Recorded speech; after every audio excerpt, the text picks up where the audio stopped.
Ongi etorri Likorearen museora. Destilerías Manuel Atxa enpresaren Likorearen museoak ongi etorria ematen dizue eta bost entzumenez gozatzera gonbidatzen zaituzte. Historiaren begirada nostalgikoa, aintzinako soinuak, barrikaren usaina eta azkenik ukitu beroa eta abegitsua.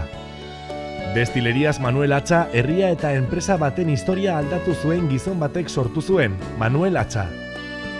Destilerías Manuel Atxa enpresaren Likorearen museoa Amurrioko hiribilduaren erdialdean dago kokatuta eta gure herria Aiara Aranean, natur paradisu batean dago.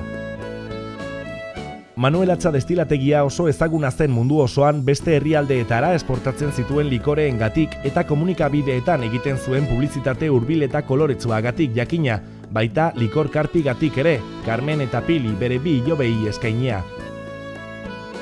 Likore bikain hori txirrindulari profesionalen talde baten babeslea izan zen 60ko eta 70ko hamarkadetan.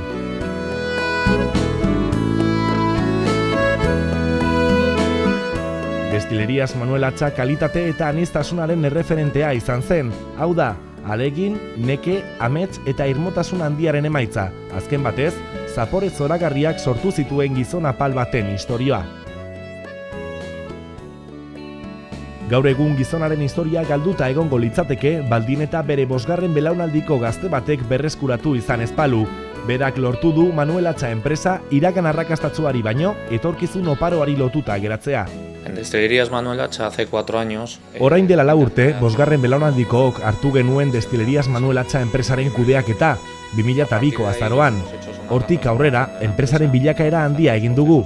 Produkzio prozesua berriztatuz eta enpresaren oinarria produktu naturalen ekoizpena mantenduz. Hemos ido manteniendo lo que es la destilación en alambique cobre. Kobrezko alambikeen distilazioari eusten diogu, baita fruten beratzeari ere ur eta alkoholetan. Hau da, produktu naturalak orain dela 175 urte bezala egiten jarraitzen dugu. Museoa zuen jakin-mina asetzeko dago, nahi beste aldiz ikusteko.